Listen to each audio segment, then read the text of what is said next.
से जानना चाहता हूं कि आपने एक पहलू और दिया कि एक तरफ बात कही जा रही है कि 2047 तक इस्लामिक देश में कन्वर्ट कर देंगे हिंदुस्तान को, ये बात कही जा रही है। दूसरी तरफ आपका आकलन है कि इस प्रकार का माहौल बनाकर इस देश को हिंदू राष्ट्र बनाने की कोशिश की जा रही है।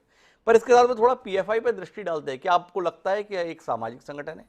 क्या आप मानते हैं कि यह समाज में दीनहीन लोगों की सेवा के लिए सक्रिय संगठन है, या जैसी अतीत में इसके संदर्भ में गंभीर आरोप केरल सरकार या भारत सरकार द्वारा समय समय पर लगाए गए हैं, इसके संदर्भ में भी आप कुछ कहेंगे? 2012 में हलफनामा दिया था केरल की सरकार ने, जिसमें यह कहा था कि यह संगठन प्रतिबंधित आतंकवादी संगठन student Islamic movement of India का पुनरुत्थान है, जो इंडियन मुजाहिदीन से संबद्ध था। पीएफआई पर तकरीबन 100 से ज्यादा मामले हैं अलग अलग किस्म के, जिसमें हत्या के भी मामले हैं, रंगदारी के भी मामले हैं, डराने धमकाने के मामले हैं, आगजनी के मामले हैं। तो आपसे जानना चाहता हूं अतीकुर रहमान साहब, वाकई आप मानते हैं, आप जैसा विद्वान व्यक्ति, कि पीएफआई एक सामाजिक आंदोलन है, समाज में समरसता लाने के लिए समर्पित लोगों का समूह है, और देश की सरकार या कुछ राज्यों की सरकार षड्यंत्र पूर्वक इसके खिलाफ कार्रवाई कर रही है? या आपको भी लगता है कि कुछ ना कुछ गतिविधियां संदेहास्पद तो हैं, पर इस बात का आपको क्षोभ है, इस बात की आपको नाराजगी है कि 8 साल तक मजबूत सरकार देश में होते हुए भी ऐसी गतिविधियां चलती कैसे रहीं? इस बात को लेकर आपकी नाराजगी, आप किस बात से नाराज है, जानने में दिलचस्पी हमारी।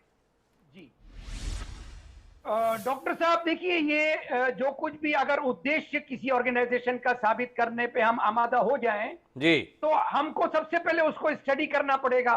जी पीएफआई का जो लिटरेचर है और पीएफआई का जो विजन डॉक्यूमेंट है 2047, जी वो मैंने अच्छी तरह से पढ़ा, क्योंकि कुछ दिनों पहले डिबेट के ऊपर भी ये मामला आया था। जी कुछ उत्तर प्रदेश में छापे पड़े थे, तो कुछ डॉक्यूमेंट्स उन लोग ने बरामद किए थे, जिसके तहत ये मालूम पड़ा कि भाई ये विजन 2000 इनका कुछ डॉक्यूमेंट है 2047, जिसमें इस्लामिक स्टेट का मेंशन है। जी अब जब पीएफआई के लोग चैनल्स के ऊपर आए, उन्होंने कहा कि भाई ये फैब्रिकेटेड डॉक्यूमेंट प्लेस किया गया है पुलिस के द्वारा, इन्वेस्टिगेटिंग एजेंसीज के द्वारा, और हमारा जो रियल डॉक्यूमेंट है विजन 2047 वो हमारे वेबसाइट पर है। वो वेबसाइट का डॉक्यूमेंट मैंने निकाला, मैंने पढ़ा, मुझे एक वर्ड भी उसमें मिला नहीं डॉक्टर साहब जो ये मेंशन करता हो कि 2047 तक के वो इस्लामिक स्टेट बनाने जा रहे हैं। दूसरा आपका जो सवाल है कि वायलेंस में ये लिप्त है, जी और टीएम जोसेफ नाम का भी एक नाम लिया जाता है कि उसका हाथ काटने में ये बहुत सारे एक्टिविटीज इनकी ऐसी हैं जो जी कि क्रिमिनल एक्टिविटीज हैं।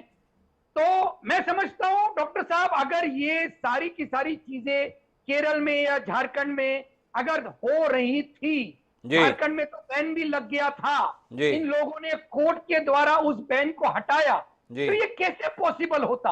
और केरल की पिनेरी रीजन गवर्नमेंट जो सरकार है, वो बहुत अच्छा, सीरियसली मैं उस सरकार को समझता हूं, क्योंकि वो उनके पॉलिटिकल राइवल हो सकते हैं, तो ऑब्वियसली उनको उनके स्टेटमेंट में इनकी क्रिटिसिज्म करना पड़ती है। एक्शन क्यों नहीं होता है?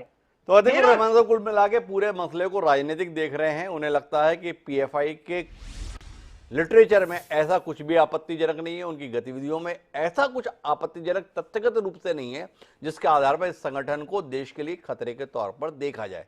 वो तथ्यों पर बात करना चाहते हैं, लेकिन मैं इस चर्चा को विस्तार देना चाहता हूं और एक बार डॉक्टर अजय उपाध्याय के पास आना चाहता हूं। डॉक्टर अजय उपाध्याय, ऐसे मसले आपकी पार्टी के लिए बड़े नाजुक होते हैं, इधर कुआ उधर खाई, कहाँ जाई, तो कहाँ जाएंगे आप? पीएफआई के साथ जाएंगे, देश की सरकार के साथ जाएंगे, या कुल मिला के तटस्थ रहते हुए जिसको जो करना है करे, हम अभी अपने देश का चुनावी निपटा लेते हैं, इस राह पे जाएंगे? थोड़ा बताएं ना डॉक्टर अजय उपाध्याय, कहाँ जाएंगे? डॉक्टर साहब, आपने बड़ा अच्छा भाषा का प्रयोग करते हो, कहाँ जाएं और कहाँ जाए में जो है, हम राष्ट्र के साथ जाए, देश के साथ जाए, देश से नफरत और द्वेष को मिटाए, देश में खुशहाली लाए, प्रेम के धागे को, मोहब्बत के धागे को पिरोने का काम करें। हमारा ये उद्देश्य है। चाहे वो बहुसंख्यक तौर पे कोई हिंसा फैलाने का काम करे, सामाजिक सौहार्द तोड़ने का काम करे, या अल्पसंख्यक समाज का कोई भी संगठन ऐसा काम करे, हम दोनों का विरोध करते हैं। इसलिए इस कट्टरवाद में फलने वाले लोग हमारा विरोध करते हैं, क्योंकि चाहे वो अल्पसंख्यक वर्ग का हो या बहुसंख्यक वर्ग का है, दोनों लोग ऐसा कांग्रेस को तभी विरोधी मानते हैं जब उनके इस तरह के एजेंडे को हम